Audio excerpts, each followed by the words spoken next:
நம்முடைய ஈமானை வலுப்படுத்தக்கூடிய ஒரு முக்கியமான துஆவை பற்றி சிந்திக்கப் போகிறோம். இந்த துஆ நம்முடைய மார்க்கத்தை பற்றிய சரியான புரிதலையும் ஆழமான ஞானத்தையும் அல்லாஹ்விடம் வேண்டிப் பெறுவதற்கான ஒரு கருவியாகும். அதுதான் நபிகள் நாயகம் ஸல்லல்லாஹு அலைஹி வஸல்லம் அவர்கள் அடிக்கடி ஓதக்கூடிய, நம்மை மார்க்கத்தின் தெளிவில் நிலைக்கச் செய்யக்கூடிய அல்லாஹும்ம ஃபக்கிஹ்ன ஃபித்தீன். இதன் பொருள் எவ்வளவு மகத்தானது என்பதை சற்று சிந்தித்துப் பாருங்கள். யா அல்லாஹ், எனக்கு மார்க்கத்தில் நல்ல ஞானத்தை கொடுப்பாயாக. ஆம், இந்த எளிய வார்த்தைகள் நம்முடைய இவ்வுலக மற்றும் மறுவுலக வாழ்க்கையை செம்மைப்படுத்தக்கூடிய ஒரு பொக்கிஷம் போன்றது. மார்க்கத்தில் நல்ல ஞானம் என்பது வெறும் சடங்குகளைப் பற்றிய அறிவல்ல. அது அல்லாஹ்வின் கட்டளைகளை புரிந்து கொள்வது, நபிகளாரின் வழிகாட்டுதலை பின்பற்றுவது, நம்முடைய செயல்களிலும் எண்ணங்களிலும் தூய்மையை பேணுவது. இந்த ஞானம் நமக்கு எது சரி, எது தவறு என்று பிரித்தறிய உதவுகிறது. வாழ்க்கையின் ஒவ்வொரு திருப்பத்திலும் சரியான முடிவுகளை எடுக்கவும், சோதனைகளை அல்லாஹ்வின் உதவியோடு எதிர்கொள்ளவும் இது நமக்கு வழிகாட்டுகிறது. ஆகவே இந்த காணொளியில் நாம் இந்த முக்கியமான துஆவின் ஆழமான அர்த்தத்தையும் நம்முடைய வாழ்வில் மார்க்க அறிவின் அவசியத்தையும் பற்றி மேலும் விரிவாக பார்க்க இருக்கிறோம். தொடர்ந்து இணைந்திருங்கள். இந்த ஆன்மீக பயணத்தில் நாமும் பங்கு பெறுவோம். அல்லாஹும்ம ஃபக்கிஹ்ன ஃபித்தீன். யா அல்லாஹ், எனக்கு மார்க்கத்தில் நல்ல ஞானத்தை கொடுப்பாயாக. இந்த துஆவின் மூலம் நாம் அல்லாஹ்விடம் மார்க்கத்தைப் பற்றிய ஆழ்ந்த அறிவையும் சரியான புரிதலையும் கேட்கிறோம். இது வெறும் மேலோட்டமான அறிவு அல்ல. வாழ்க்கையின் ஒவ்வொரு அம்சத்தையும் மார்க்கத்தின் அடிப்படையில் விளங்கிக் கொள்ள உதவும் ஞானம். அல்லாஹ் தனது திருமறையாம் குர்ஆனில் கல்வி ஞானத்தின் முக்கியத்துவத்தை பல இடங்களில் வலியுறுத்துகிறான்.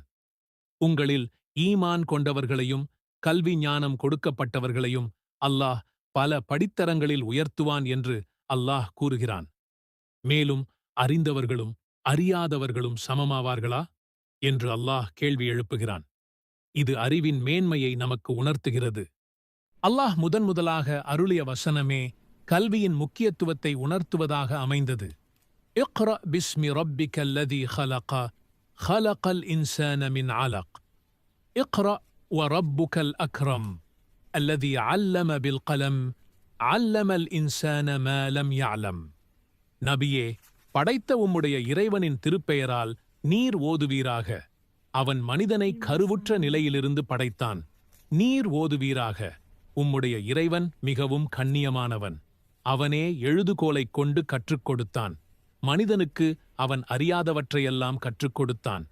இந்த வசனங்கள் படிப்பது, எழுதுவது மற்றும் அறியாததை அறிந்து கொள்வது ஆகியவற்றின் முக்கியத்துவத்தை வலியுறுத்துகின்றன. நபி ஸல்லல்லாஹு அலைஹி வஸல்லம் அவர்கள் கூறினார்கள், கல்வியை தேடுவது ஒவ்வொரு முஸ்லிமுக்கும் கடமையாகும். மேலும் யார் கல்வியை தேடி ஒரு பாதையில் செல்கிறாரோ அவருக்கு அல்லாஹ் சொர்க்கத்தின் பாதையை எளிதாக்குகிறான் என்றும் கூறியுள்ளார்கள். மார்க்க அறிவைத் தேடுவது சொர்க்கத்திற்கு செல்லும் வழிகளில் ஒன்று என்பதை இந்த ஹதீஸ்கள் நமக்கு தெளிவுபடுத்துகின்றன. நபி ஸல்லல்லாஹு அலைஹி வஸல்லம் அவர்கள் கூறினார்கள், وَإِنَّ الْمَلَائِكَةَ لَتَضَعُ أَجْنِحَتَهَا لِطَالِبِ الْعِلْمِ رِضًا بِمَا يَصْنَعُ. நிச்சயமாக வானவர்கள் கல்வி தேடுபவரின் செயலை விரும்பி தங்கள் இறக்கைகளை விரிக்கிறார்கள். கல்வி தேடுபவர்களுக்கு வானவர்களின் பாக்கியம் கிடைக்கிறது என்பதை இந்த ஹதீஸ் காட்டுகிறது. மார்க்க அறிவு நமக்கு அன்றாட வாழ்வில் பல வழிகளில் உதவுகிறது. எது சரி, எது தவறு என்று நாம் பிரித்தறிய இது ஒரு வெளிச்சம் போன்றது. சரியான முடிவுகளை எடுக்கவும், தவறான வழிகளில் இருந்து விலகியிருக்கவும் இது நமக்கு வழிகாட்டுகிறது. அல்லாஹ்வை சரியான முறையில் வணங்கவும், அவனுடைய கட்டளைகளை பின்பற்றவும் இது நமக்கு உதவுகிறது. இந்த அழகான துஆவை நாம் எப்போது வேண்டுமானாலும் ஓதலாம். குறிப்பாக ஒவ்வொரு தொழுகைக்குப் பிறகும், கல்வி கற்கும்போதும், முக்கியமான முடிவுகள் எடுக்கும்போதும் இதை ஓதுவது மிகவும் பயனுள்ளதாக இருக்கும். அல்லாஹ்விடம் நாம் கேட்கும் ஒவ்வொரு நல்ல விஷயத்தையும் அவன் நிச்சயமாக செவியேற்கிறான். அன்பான அல்லாஹ்வின் அடியார்களே, இந்த காணொளியின் மூலம் அல்லாஹும்ம ஃபக்கிஹ்ன ஃபித்தீன் என்ற முக்கியமான துஆவின் அர்த்தத்தையும் மார்க்க அறிவின் அவசியத்தையும் நாம் உணர்ந்தோம். மார்க்கத்தில் நல்ல ஞானத்தை பெறுவது ஒவ்வொரு முஸ்லிமின் கடமையாகும். இந்த ஞானம் நம்முடைய இவ்வுலக வாழ்க்கையையும் மறு உலக வாழ்க்கையையும் செம்மைப்படுத்த உதவும் ஒரு ஒளி போன்றது. எனவே நாமும் இந்த துஆவை நமது அன்றாட வாழ்வில் தவறாமல் ஓதுவோம். அல்லாஹ்விடம் உண்மையான ஞானத்தையும் தெளிவான புரிதலையும் வேண்டுவோம். அவன் நிச்சயமாக நம்முடைய பிரார்த்தனைகளுக்கு பதிலளிப்பவன். நாம் பெற்ற இந்த அறிவின்படி செயல்படவும் மற்றவர்களுக்கு எடுத்துரைக்கவும் அல்லாஹ் நமக்கு அருள் புரிவானாக. இந்த நேரங்களில் நீங்கள் பிரார்த்தித்தால் உங்கள் துஆக்கள் ஏற்றுக்கொள்ளப்படும். ஒரு நேரம், ஒரு துஆ உங்கள் வாழ்க்கையை முழுமையாக மாற்ற முடியும். நபி ஸல்லல்லாஹு அலைஹி வஸல்லம் அவர்கள் கூறினார்கள், ஒவ்வொரு இரவும் இரவின் 1/3 நேரம் இருக்கும்போது நம்முடைய இறைவன் மிகக் குறைந்த வானத்திற்கு இறங்கி, நான் அவருக்கு பதிலளிக்கும்படி என்னை அழைப்பவர் யார்? நான் அவருக்கு கொடுக்கும்படி என்னிடம் கேட்பவர் யார்? நான் அவரை மன்னிக்கும்படி என்னிடம் மன்னிப்பு கேட்பவர் யார்? என்று கேட்பார். நபி ஸல்லல்லாஹு அலைஹி வஸல்லம் அவர்கள் கூறினார்கள், அதானுக்கும் இகாமத்துக்கும் இடையில் கேட்கப்படும் ஒரு துஆ நிராகரிக்கப்படாது. நபி ஸல்லல்லாஹு அலைஹி வஸல்லம் அவர்கள் கூறினார்கள், ஒரு அடியான் தன் இறைவனிடம் மிக நெருக்கமாகச் செல்வது அவன் சஜ்தா செய்யும்போதுதான். எனவே அதிகமாக துஆ செய்யுங்கள்.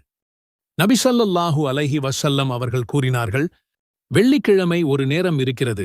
அந்த நேரத்தில் ஒரு முஸ்லிம் நின்று தொழுது அல்லாஹ்விடம் ஏதாவது கேட்கும்போது அல்லாஹ் அதை அவனுக்கு வழங்காமல் இருப்பதில்லை.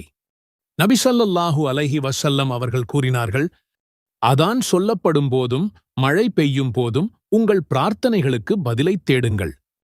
நபி ஸல்லல்லாஹு அலைஹி வஸல்லம் அவர்கள் கூறினார்கள், நோன்பாளி தனது நோன்பை முடிக்கும்போது செய்யும் பிரார்த்தனைகள் நிராகரிக்கப்படுவதில்லை.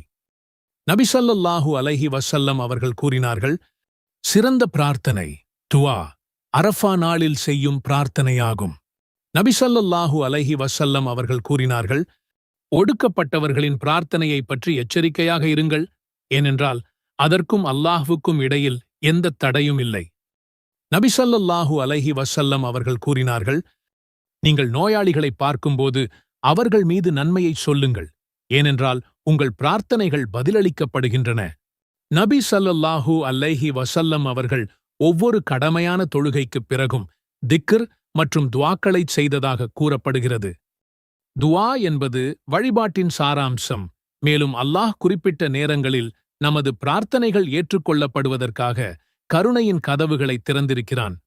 இந்த தருணங்களைத் தேடுங்கள், அவற்றை நேர்மையுடன் அணுகுங்கள், மேலும் அல்லாஹ் பதிலளிப்பான் என்று முழு நம்பிக்கையுடன் இருங்கள். உங்கள் இறைவன் என்னை அழைக்கவும் நான் உங்களுக்கு பதிலளிப்பேன் என்று கூறுகிறான். அல்லாஹ் நமது அனைத்து துஆக்களையும் ஏற்றுக்கொண்டு பதிலளிப்பானாக. ஆமீன்.